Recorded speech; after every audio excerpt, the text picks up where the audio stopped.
Bonjour cher public, j'espère que ça va bien, que ça déconfine, que ça survit, que ça déprime. Je sais plus on est rendu à quel stade à ce point-ci. Content que vous preniez un peu de votre temps pour m'écouter. On a mis beaucoup de temps et d'efforts dans ce projet-là, je suis donc flatté si ça vous intéresse moindrement. Je vous souhaite donc la bienvenue.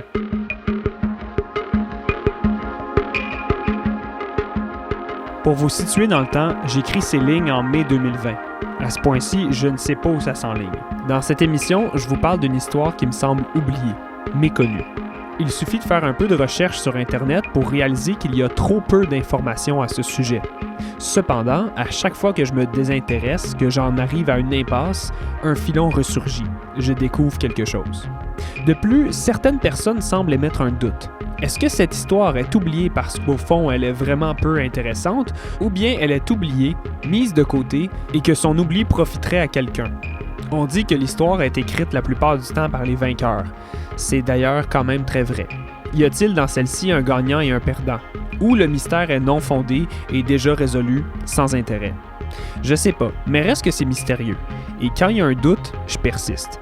D'ailleurs, et je tiens à souligner ce point-ci, même si je trouve pas de révélation choc, même si après des recherches on trouve pas le scoop du siècle, je crois que cette histoire est pertinente et qu'elle peut nous en apprendre beaucoup sur le monde dans lequel on vit. Trêve de préambule, je me lance.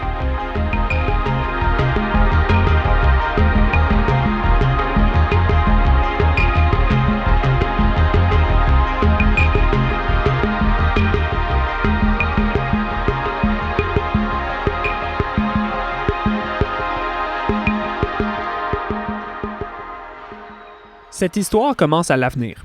Ok, je le sais, le nom est vraiment mélangeant. L'Avenir, c'est un village près de Drummondville. Puis le nom, c'est l'Avenir, comme le futur, là. Oui, je sais, c'est spécial. En fait, ils ont nommé leur village en l'honneur du journal régional qui s'appelait comme ça. Choix étrange, de plus ça donne une possibilité de jeu de mots à profusion. Je vous promets qu'à l'Avenir, j'en ferai pas. En fait, l'Avenir, c'est assez petit et tranquille. 100 km², 1000 habitants, un village québécois somme toute normal. Je suis déjà allé à l'Avenir. Depuis le début de la pandémie, je suis à Drummondville. Ma copine vient d'ici, puis avant que ça chie, on s'est dit que c'était mieux d'être ici qu'à être pogné à Montréal, au parc La Fontaine, à s'imaginer qu'on prend de l'air pendant que la police donne des amendes à tout ce qui bouge. Dans les dernières semaines, on a accumulé les promenades en vélo sur les routes de campagne désertes et les road trips dans les villages. Laurie est bien fan de ça. Moi, je comprends pas tant. Elle aime vraiment juste se promener en auto puis regarder les vieilles maisons, les granges abandonnées puis les vaches. Je sais, super et écolo et sécuritaire ce hobby. Reste qu'on est passé par l'Avenir, puis tout était bien cute. J'y prenais goût.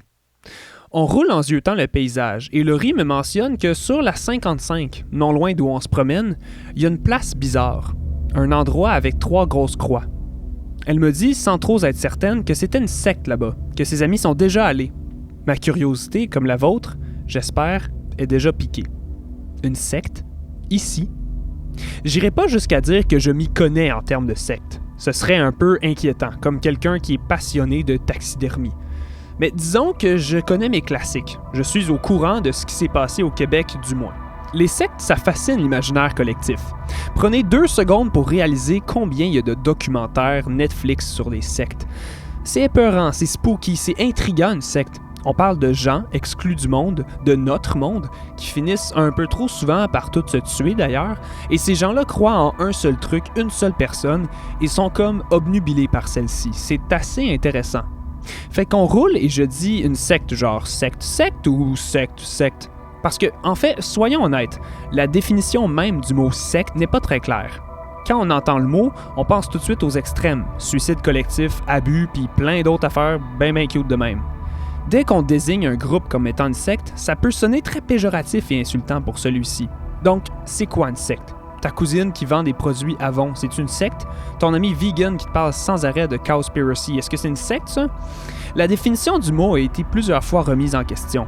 Justement, parce que la limite entre groupe d'amis passionnés de Jésus et lavage de cerveau est assez difficile à cerner.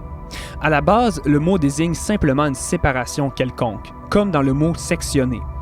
Une secte, c'est lorsque des gens se séparent de la norme. C'est tout. Évidemment, dans l'imaginaire collectif, le mot prend le sens qu'on connaît tous, c'est-à-dire les sectes qui finissent mal. On a donc associé le mot à quelque chose d'assez vicieux, même si au fond, c'est pas fondamentalement mauvais. De différencier les sectes toxiques, dangereuses, de celles qui se séparent du monde sans nécessairement faire les manchettes. Comme avec la violence conjugale, par exemple, il y a des signes, des red flags qui, quand ils sont observables, peuvent vouloir dire que tu devrais peut-être songer à quitter la colonie de vacances de tout nu dans laquelle tu es. Les signes sont entre autres manipulation mentale, organisation pyramidale, le pouvoir centralisé autour d'une personne charismatique, rupture avec l'environnement d'origine, exclusion sociale, bref, les 2 premières saisons de Fort Boyard. C'est resté comme ça, on a oublié le sujet, le temps a passé, jusqu'à ce que 2 semaines plus tard, on prenait une marche avec ses amis de Drummondville. De fil en aiguille, on est assis à 2 mètres dans un stationnement vide de maisons banlieusardes et on parle de la place étrange, la secte des 3 croix, comme eux l'appellent.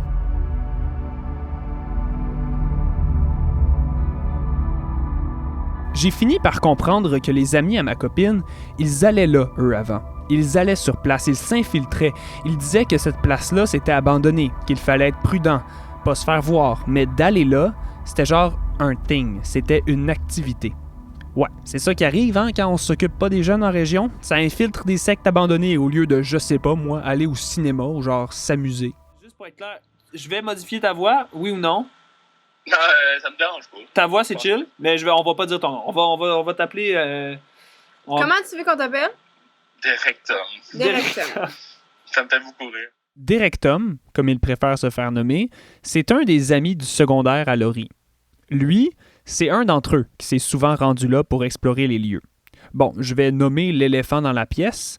Lorsque Directum m'a donné son pseudonyme, je me suis un peu fait avoir et j'ai pas remarqué que son nom, dit vite, ça fait Directum. Ouais. Ben, autant garder le nom à ce point-ci. Y avait-tu juste la main puis la toge? Non, il y avait d'autres choses. Dans le fond, il y avait beaucoup de toges. Je l'ai appelé parce que je voulais savoir, d'un point de vue purement pratique, qu'est-ce qu'on y trouvait là-bas.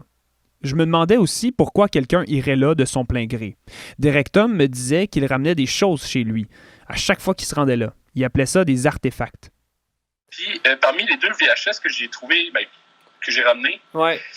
Il y en avait un, c'était legit une espèce de mariage qui se passait dans un centre d'achat, genre au Japon, encore une fois, là, ou en Chine, là, un pays oriental. Là, asiatique, oui. Comment t'es entré en contact avec cette place-là? Ouais, moi, je suis arrivé un peu en retard sur la vague. Sur la mode? Ouais, c'est ça, sur la mode, style le trending. C'est pas quelque chose que tout le monde faisait, mais je l'avais entendu d'amis proches qui disent qu'ils ont déjà été là peut-être 1 ou 2 fois au passé. OK. Puis moi, je suis un petit curieux de nature, peut-être que moi, je sais comme, T'étais au secondaire? T'étais au cégep? Secondaire 4. J'avais été avec 3 personnes qui ont déjà été au passé. J'ai pas tout exploré là-bas, mais il y a comme une serre, il y a une coupe de maisons. Il y a à droite, il y a une espèce de gros, ça ressemble à un moulin un peu, là, commencé, là, très colonial. Là. Ouais. Parce que le domaine est quand même gros, mais il y a comme une grosse, moi j'appelle ça la manoir Monsieur Burns. C'est vraiment comme le gros manoir, c'est ça le main attraction, parce que c'est vraiment énorme. Puis tout est là-dedans, hôpital, garage, école, dortoir, cafétéria, qui est genre petite chapelle, genre comme intérieur. Je me souviens, j'ai été flabbergasté, j'ai fait OK, c'est débile, là. Moi mes attentes étaient vraiment quand même élevées. Vous me dites une ancienne secte, j'avais pas le goût de voir une cabane en bois, d'un Richard, évidemment, genre qui est chasseur, je sais pas ce qu'on peut dire, une secte. Puis finalement, c'était vraiment big. Au sujet de l'histoire derrière la communauté, pas mal tous les curieux qui s'y rendaient pour fouiner ne semblaient pas tellement au courant de ce qui précédait leur fouille archéologique. Si tu demandais c'est quoi cette place-là, qu'est-ce que les gens te répondaient? Je pense qu'on me disait que ça allait fermer parce que, mettons, il enterrait, il y avait pour un rythme religieux, il enterrait du monde, puis pour ça, il déterrait. OK, ouais, c'est quand même... Pas trop, là. En fait, cette rumeur n'est pas nouvelle. Elle vient probablement d'une confusion que j'ai vu bien des gens avoir quand je leur parlais d'un endroit abandonné à l'avenir. Le truc, c'est que l'épisode de quelqu'un qui se fait enterrer pour ensuite en mourir, ça a bel et bien eu lieu dans les cantons de l'Est. Malheureusement, c'est pas directement lié à l'avenir et à ce qui nous concerne, du moins pour l'instant. Pour faire une histoire courte, en 2011, Chantal Lavigne, 35 ans, participait à un genre d'expérience intensive de sudation dans laquelle on mêlait religion, mysticisme, ésotérisme et soins douteux. Chantal s'est fait volontairement recouvrir de boue, de couverture et de bâches, vivantes, comme but d'en sortir ensuite guérie ou éveillée, ou je ne sais pas. Mais malheureusement, on l'a retrouvée morte, tuée, cuite, étouffée par Gabrielle Fréchette, la dame qui dirigeait l'expérience. En 2016, elle a fini par écoper d'une peine de 3 ans de prison. Cette horrible histoire a eu lieu, mais à Durham Sud, ce qui est non loin de l'avenir. Les circonstances et les lieux font que les gens se trompent parfois entre les deux événements aux connotations religieuses. J'explique tout ça parce que ça va revenir un jour dans toute cette histoire. De retour à l'avenir. Ça s'est fait savoir, cette secte-là, fait qu'il y a beaucoup de gens qui allaient pour le thrill d'y aller, puis ça a comme un peu ruiné l'attraction, tu sais, parce qu'éventuellement, ils ont fini par comme pas tout vider. Mais j'ai déjà été avec du monde, eux autres, c'était juste pas le fun d'y aller avec eux, puis c'était comme, ok, genre, comme, toi, tu vas revenir ici, genre, avec tes chums pour casser. De la merde, puis le monde sur lui, comme, yo, moi, j'avais pas ma place là-bas, mais j'étais conscient que j'avais pas ma place là-bas, je sais pas si tu comprends. Ouais, ben oui. Parce que, genre, c'est comme si je me fais pogner, je suis dans le tort, je veux pas me défendre, je veux pas commencer à... Genre, t'as pas d'affaire à ramener là-bas qu'un bat de baseball. Derek Tom me disait aussi que ça lui était arrivé de se faire prendre. 2 fois, pour être précis. Comment ça s'est passé, ça? OK. La première fois, on était vraiment, dans le fond, comme... on était moins subtil. Au début, les jeunes s'amusaient donc à l'intérieur. Prendre des photos, jouer de l'orgue, fouiller dans les livres, faire des tours de chaises roulantes dans les couloirs. Ben, tu sais, tout ce qu'on fait quand on est dans une secte abandonnée, là, ça va de soi. La place, on explore, on est curieux, on fouille.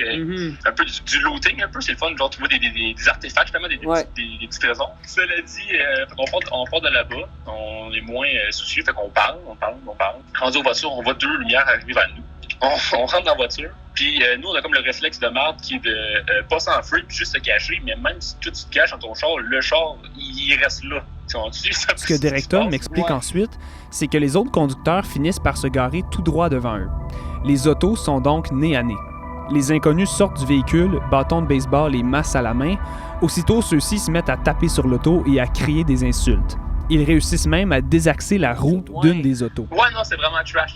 Puis ils ont fait une bosse aussi sur le short de mon chum de fille avec le bat de baseball. Puis ils nous poursuivent / rapide et dangereux dans des chemins de terre, j'imagine. Dans des chemins de terre, man. Wow. Puis on voulait vraiment vite. Moi, mon ami était comme relativement calme, tu sais. Je disais comme, yo, en ce moment, on roule genre 120 sur des chemins de campagne, tu vois. Ouais. Ça vaut peut-être pas la peine de se mettre notre vie en jeu à ce point-là. Puis ils vous suivaient longtemps. Ils vont suivre. Ils ont poursuivi jusqu'à la 20. Et rendu à la 20, on est pu revenir back à notre ville initiale. Derek Tom poursuit en m'expliquant que la 2e fois où il s'est fait prendre, il a joué l'innocent, en disant qu'il n'était pas un pilleur, mais plutôt juste un curieux qui n'était courant de rien.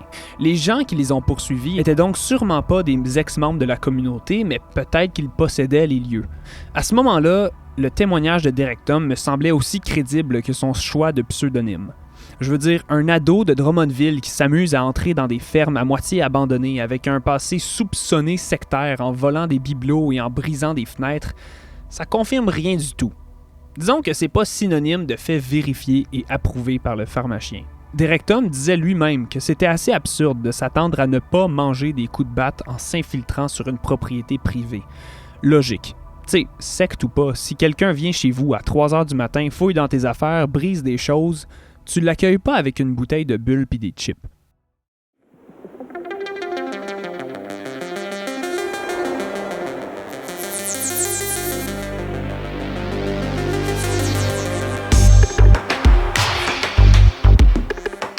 Passe-temps douteux à part, c'est assez intriguant pour me garder en haleine. Puis je vous jure, on est juste au début, plus ça avance, plus ça devient intéressant.